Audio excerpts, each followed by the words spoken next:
दोस्तों, आज मैं आपको सिंगापुर सैलून मूवी हिंदी में समझाने जा रहा हूं। वीडियो को ध्यान से देखें और इस चैनल को सब्सक्राइब कर लें, क्योंकि ये चैनल काफी अच्छा है। मूवी की कहानी में दिखाया गया है कि एक लड़का बताता है कि कैसे वो जहर खरीदने गया था। जब वह दुकान पर पहुंचा, तो दुकानदार ने उसे एक्सपायर्ड गोली बेच दी और अब वह उसे अपनी ड्रिंक में मिलाने की कोशिश कर रहा है। इसके बाद वह अपने बचपन की कहानी सुनाता है, जिसमें उसके दो दोस्त थे जिनका नाम कथिर और वाशिर था। वाशिर एक मुस्लिम था। एक बार वाशिर को अच्छे कपड़े और जूते पहनाए जा रहे थे। उसे फूलों की माला पहनाकर घोड़ी पर बिठाया गया था और पीने के लिए उसे गर्म दूध दिया गया था। उसने थोड़ा सा दूध पीकर कथिर को दे दिया, लेकिन कथिर ने कहा कि अगर इसमें केला, हलवा और मलाई मिलाकर लस्सी या ठंडी ड्रिंक बना दी जाती तो ये और भी अच्छा होता। वाशिर ने उसे थोड़ा रुकने को कहा और बताया कि उन्हें अच्छी मिठाई मिलने वाली है। उन दोनों के पिता ने शर्त लगाई थी कि अगर उन्हें पता होता कि आगे क्या होने वाला है तो वे वहां से भाग जाते। अगले सीन में दिखाया जाता है कि दोनों दोस्त अब झूमते हुए अंदर जा रहे हैं। अंदर जाने के बाद वाशिर के कपड़े उतारे जा रहे हैं, तो वह अपने पिता से पूछता है कि वे ऐसा क्यों कर रहे हैं। उसके पिता बताते हैं कि वे उसे नए कपड़े दिलाने वाले हैं और यह सुनकर वाशिर खुश हो जाता है। कथिर के पूछने पर उसकी मां कहती है कि आज उसकी शादी है। यह सुनकर वह हैरान हो जाता है और वसीर को शादी की शुभकामनाएं देने लगता है।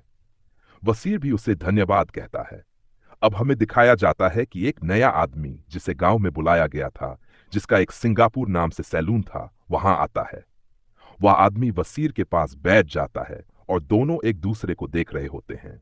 तभी चाचा अपने औजार निकालते हैं, जिसे देखकर वसीर समझ जाता है कि क्या होने वाला है और वहां से जैसे तैसे भागने लगता है। साथ में कथिर भी भागता है।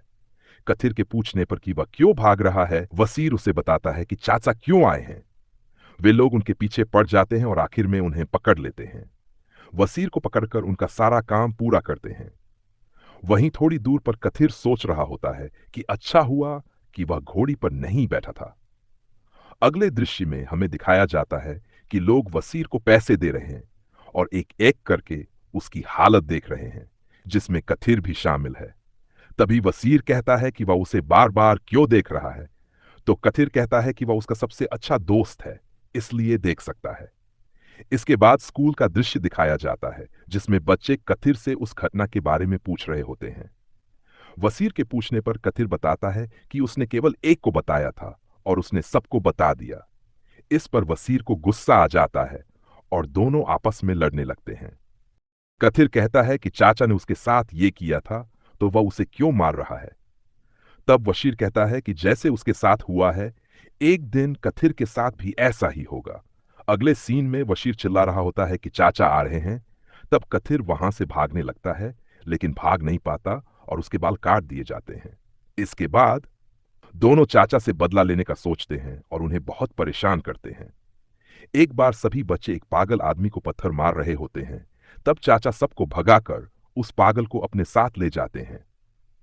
वह उसे अपने सैलून में बैठाते हैं, उसके बाल काटते हैं और मुंह में बर्फ लगाकर अच्छे से साफ करते हैं, जिससे वह आदमी बहुत अच्छा दिखने लगता है। यहां तक कि अब लोग उसे इज्जत देने लगते हैं। इससे कथिर सीख जाता है कि एक नया हेयर स्टाइल इंसान को पूरी तरह बदल सकता है। तभी चाचा उन दोनों को पकड़ने की कोशिश करते हैं। वशीर भाग जाता है और चाचा कथिर का हेयर कट कर देते हैं, जिससे वह खुश हो जाता है। वह बहुत स्मार्ट दिखने लगता है। लड़कियां भी उसकी तारीफ करती हैं, जिससे उसे बहुत अच्छा लगता है। अब कथिर और वशीर हमेशा चाचा के पास ही रहते थे। अगले सीन में दोनों बड़े हो जाते हैं और 8वीं कक्षा में पढ़ रहे होते हैं। वे देखते हैं कि चाचा कैसे अपने कस्टमर के बाल स्ट्रेट कर रहे हैं, जो 8 किलोमीटर दूर से आया था। कथिर को यह पता चलता है कि उसकी एक बेटी भी है, जिसके लिए वह 8 किलोमीटर दूर ट्यूशन ज्वाइन करता है। वह रोज किसी न किसी गलती की वजह से लड़कियों के पास बैठने की सजा पाकर उस लड़की के पास बैठ जाता था, जिसका नाम नीला था। एक दिन वे दोनों सोन पापड़ी खाने जाते हैं। तभी उन्हें वहां नीला के पापा मिलते हैं। नीला के पापा कहते हैं कि अगर उन्हें कभी भी सोन पापड़ी खाना हो तो उनके घर आ जाया करें। जब वे उनके घर गए तो उन्हें पता चला कि वे लोग गांव छोड़कर जा चुके हैं। कथिर बहुत उदास हो जाता है और जब ये बात चाचा को पता चलती है तब वे कथिर के हाथ में पहली बार कैंची थमा देते हैं। कुछ ही दिनों में कथिर चाचा की तरह कैंची चलाना और घुमाना सीख जाता है और अब दोनों चाचा भतीजा बहुत मस्ती किया करते थे। समय बीता है और कथिर बड़ा हो जाता है। 12वीं का पेपर देने के बाद जब वह वापस लौटता है तो देखता है कि अब वहां चाचा की सैलून की जगह एक चाय की टपरी थी।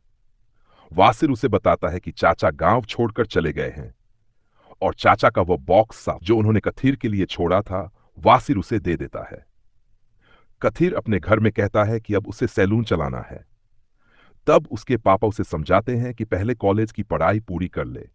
कथिर मान जाता है और वह और वासिर एक ही कॉलेज में एडमिशन ले लेते हैं जहां उसे एक लड़की दिखती है जिसका नाम भी नीला था। कथिर हमेशा नीला को परेशान किया करता था। एक बार उन्हें एक नाटक करना था, लेकिन नीला के घुंघराले बालों की वजह से उसे सीता नहीं बनाया जा सकता था। तब कथिर अपना बॉक्स निकालता है और चाचा के तरीके से उसके बालों को सीधा कर देता है। नीला इस पर बहुत खुश हो जाती है और अब दोनों एक दूसरे के करीब आने लगते हैं। कॉलेज के अंतिम परीक्षा में अच्छा स्कोर करने के बाद कथिर अब सैलून खोलना चाहता था। तभी नीला का फोन आता है कि वह अपने पापा के साथ आ जाए क्योंकि उसके पापा उसकी शादी करवाना चाहते हैं। वहां जाने के बाद नीला कहती है कि किसी अनजान के साथ शादी नहीं करना चाहती। यह सब सुनकर कथिर बहुत उदास आ जाता उसे जाते खाना खिलाते हैं। अब कथिर अपना भविष्य बनाने के लिए विंग्स नाम का मशहूर सैलून ज्वाइन कर लेता है, पर वहां उसे पहले दिन गिरे हुए बाल साफ करने पड़ते हैं। इधर नीला की शादी हो जाती है और कथिर के पापा उसे कहते हैं कि उसके लिए भी एक लड़की ढूंढ दी जाए। एक बार सैलून में एक बड़ा आदमी आता है जिसके बाल बड़े लोग ही काटते थे। जब वह कथिर का आत्मविश्वास देखता है तो वह उसी से अपने बाल कटवाने का सोचता है और उसे बुलाने के लिए कहता है। कथिर उसे अब तक का सबसे अच्छा हेयर कट करने वाला लगता है और वह बहुत खुश हो जाता है। इस बीच नीला ने कथिर के लिए एक लड़की ढूंढ ली है जो उनके कॉलेज की जूनियर थी और कॉलेज के समय कथिर को पसंद करती थी। वे लोग उनके परिवार से मिलने जाते हैं। इतकी के पापा बहुत ही कंजूस होते हैं और शादी मंदिर में करवा देते हैं। उनकी शादी के कुछ दिनों बाद वशीर कथिर के सैलून के लिए जगह ढूंढ लेता है। जगह का मालिक उसे 3 करोड़ में बेच रहा था।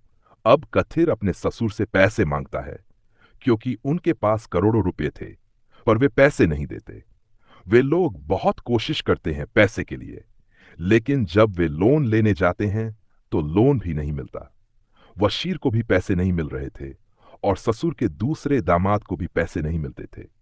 एक बार उसका ससुर अपनी ड्रिंक पी रहा होता है कि कथिर के पापा उसे फोन करते हैं और कहते हैं कि वह जहां है वहां बिना पेशाब किए 4 बोतल पीने पर वो फ्री मिलेंगी। ये सुनकर वह खुश हो जाता है और क्लब जाकर 4 बोतल पी लेता है। बाद में उसे पता चलता है कि वह दूसरे क्लब में आ गया था और देखता है कि वहां कथिर और उसके दोस्त भी हैं। वह उन सबको पेमेंट करने के लिए कहता है। वहां थोड़ी और पीने के बाद वह नशे की हालत में कथिर को 3 नकड़ दे देता है।